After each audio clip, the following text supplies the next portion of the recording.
I'm Caitlin and welcome to the Lit Review.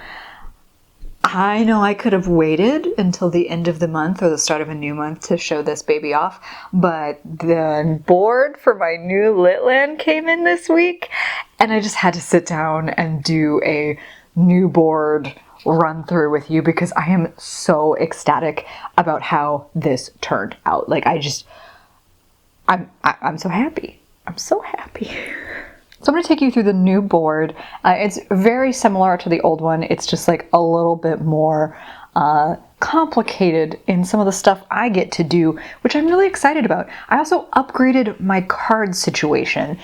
So let's get into it. Let me unfold this board here and show you the new hotness. Before I go much further into this video, I just want to say a really quick and passionate thank you to my fiance Jeremy, who sat with me through this, who listened to all of my ideation stages for what I wanted to change, helped me come up with more prompts. He helped me make the PNG file for this board so that I could get this made at a higher quality that I was capable of producing. He has been one of the biggest supporters of my channel from the very beginning, and I just appreciate him so much. So he's kind of like my silent partner in this whole endeavor, and he just deserves the biggest of thank yous for this. This is cool. This is cool, and he helped me make it this cool. This is going to be a little awkward to hold from here on out because of the way the board splits, but look at it! It's nice and glossy. You can see my ring light in it, but look at this beautiful thing. I will insert some better footage so you can see it all at once, but it's still got our multicolored squares. Sorry for the jump there. And it's got our book haul at the top, just like the old board. It still has the genres, so a lot about this game has stayed the same, but what hasn't is that I've added some more paths. I've added some more stuff. Let me just actually get to the other footage so you can see this whole dang thing. So the board itself is a bit bigger than the traditional game that I had built based off Candyland, and this game is still pretty inspired by Candyland with some intensive twists that I will get into in a minute. The same genres that I have been reading from are going to stay the same. We'll still have all the colors coded for the same things. Blue is still going to be nonfiction, yellow is still going to be something in young adult, green is still going to be historical, orange is still fantasy or sci-fi, red is still romance, and purple is still going to be our miscellaneous or catch-all category. So that's all going to be the same. We also still have those squares that'll send you back or forward if you draw the card for them. And I still have the little black dots to represent stuck squares or punishment squares. So a lot of that is still the same. What I've done is add a couple of different new path points, including a divergent path so that the board game itself has the potential to be a little bit longer. Now, I know that that means that I could be going even longer between book hauls, which, okay, I'm not super thrilled with, but I think the game itself is going to be way more interesting. So those are some of the core similarities to the original Candyland, but here's where I diverged from it. So the first thing I did was build what I am going to call troll bridges. So you can see here the cute little card deck and mini card deck that I made for this. And there are two bridges that are at different points throughout the board. And the way that the troll bridges are going to work, so if I land on one of the squares, say this red square here, and I want to cross, the way that that will work is I will, in order to successfully cross the bridge, I have to pull a troll bridge card. And I have to do whatever the heck this card says. And there's a whole mess of stuff in here. And when it comes to picking a genre, I can pick from either of the genres that cross the bridge. So in this first bridge case, I would have to pick something that was either a romance or a nonfiction. In the second bridges case, I would have to do a miscellaneous or a young adult. So that would be how genre would be chosen in those instances, but the cards themselves are really different depending on what they are.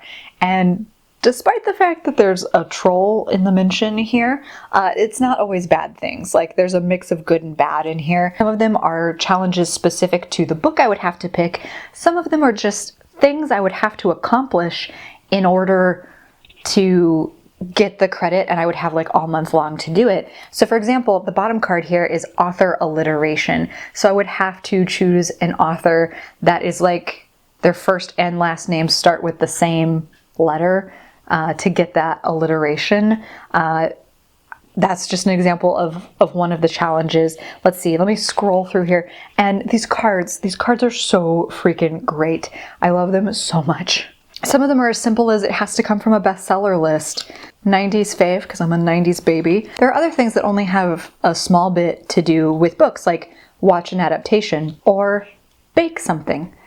Something in large part kind of connected to the book in some way, or something that I can bake and eat while reading the book. But like, you know what I mean? Like, this is just a challenge for me to do something. In particular, I created these so that I would get more comfortable vlogging. There's also things like you have to do a review video of the book that you choose. And since I don't frequently do review videos, this is kind of a troll. Like, I don't necessarily crave doing separate review videos. But if I did, I would have to pick whatever book that I was doing for that and do a review video. So that's another like potential troll. Not all of them are bad.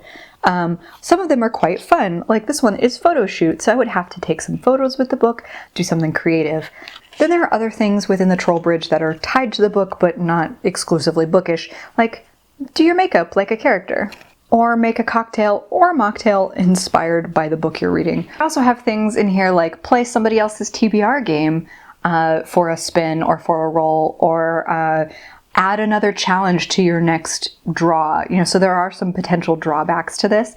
I also have a couple of things in here like make a donation to charity. So, you know, just whatever I have to do to get something counted will be on these troll cards. And like I said before, they're not always bad or negative. Some of them are quite fun and things that I think I would really enjoy. But even the things that I enjoy are about getting me out of my comfort zone in reading and lightly trolling me in a very loving way. So I actually hope that we get to use the troll bridge cards somewhat frequently. There are quite a lot of them. So I hope I get to use them. Then let's go through the challenge squares. So these are kind of in the same mechanic as they were before. If I land on one of the pink squares with a little book on it, I have to pull one of these cards, and they're in that same style of cute little mini deck. And they have basically a lot of the same challenges. So many of the excellent suggestions that you all have given me for either a challenge or a stuck square made it into one of these two decks. So things like a reread are in here. My favorite author's current read, so I would have to scroll through their social media in some way, a recommendation in the comments. So these would all be challenges, but the difficulty actually comes in tying them to the genre that I landed on. So for example, animal on the cover could be very tricky in a romance or maybe a nonfiction, but totally easy in a historical or a fantasy novel. So it really comes with tying it back to the genre I've selected. Also have some classics in here like Random Color Generator. Honestly, this is a whole mix of stuff I came up with, as well as things that you have suggested over the like year plus that we've been playing together. So this deck is really our collaborative effort, and so too are the stuck square or punishment squares.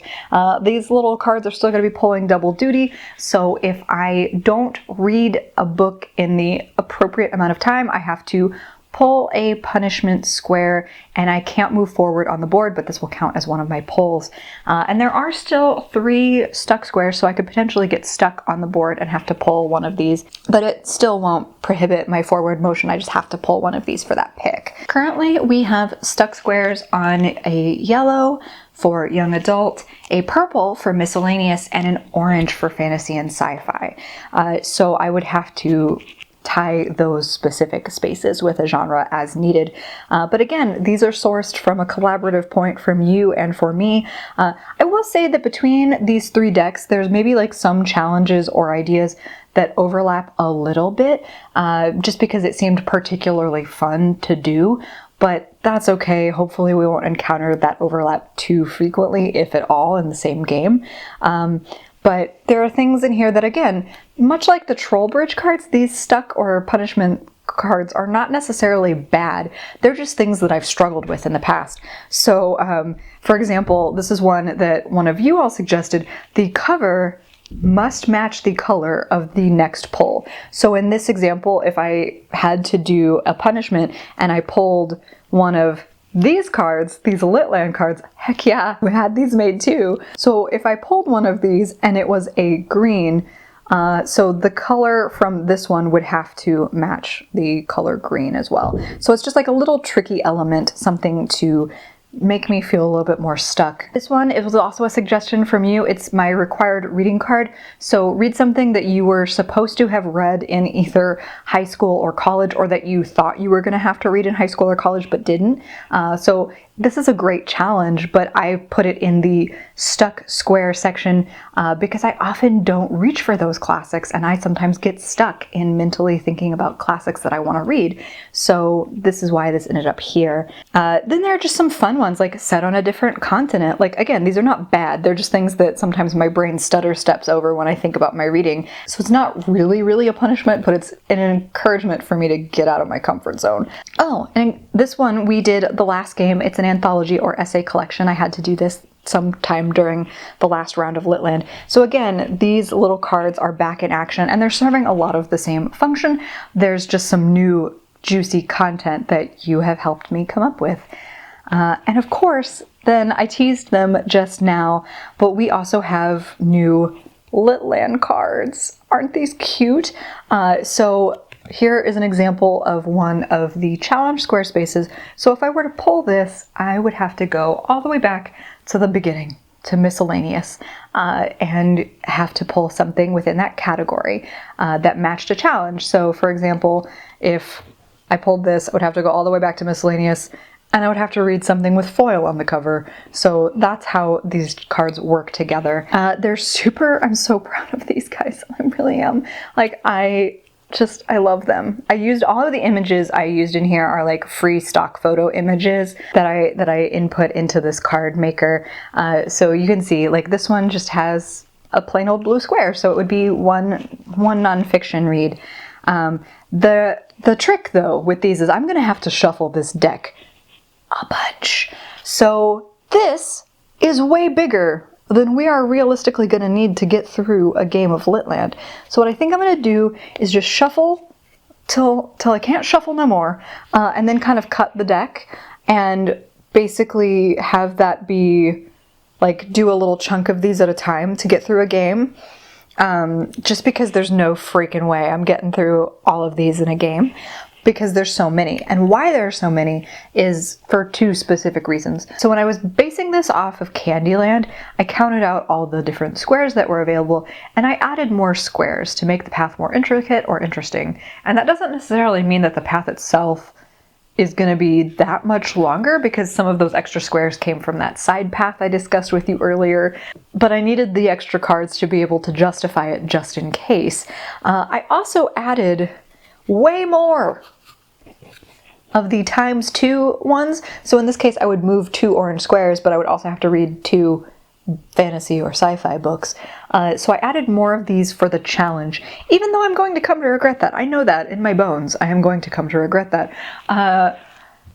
But I did it anyway, because that's interesting, and you all really enjoy my pain, so I'm happy to facilitate that for you. I know you enjoy it lovingly. I'm not trying to troll you in turn. I'm just saying, you know, like, there's something fun about watching these games go sideways. I'm still going to be using Wilbur as my little avatar throughout this. He's not going anywhere, don't you worry. That little piglet is staying put. The mechanics of the game are very similar. I'm still going to be on a book buying ban until I reach the book haul, with the exception of my book boxes. Those are always going to be kind of in a squeak by kind of capacity. But I'm really excited about this new board. It is so gorgeous. I will say, because I am sure I will get questions, I used BoardGameMaker.com to make this happen. This was a little expensive, not prohibitively expensive, for me at least, but what I will say is I got a bonus at work and saved the majority of that bonus, but used some of that money to make this. This was a little expensive.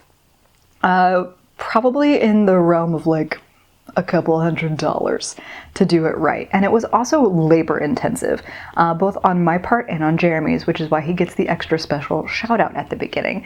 I mocked up a lot of these images, did a lot of again, using all free images online, using BoardGameMaker.com's interfaces to get these cards right. So it's really easy to do, their interface is great, and obviously you can tell the quality is fantastic for these. I will always love my DIY board. I am keeping my DIY board, don't you worry, it's not going anywhere, but it's just not going to be featured on the channel as much. I am obsessed with this new board. I am so freaking excited. And I hope this was fun for you. I hope watching this was entertaining, because I'm just over here giddy as all get out that this board is as gorgeous as it is. So I hope you appreciate it the way I do. So tune in for June when we actually get to use this beautiful board for the first time for June's LitLand. I think it's going to be worth it. It's going to be more of a wild ride than ever. So thank you for spending time with me. I hope you have a fantastic reading day. Like and subscribe if you'd like to see more from me or this channel, and I'll see you in the next one.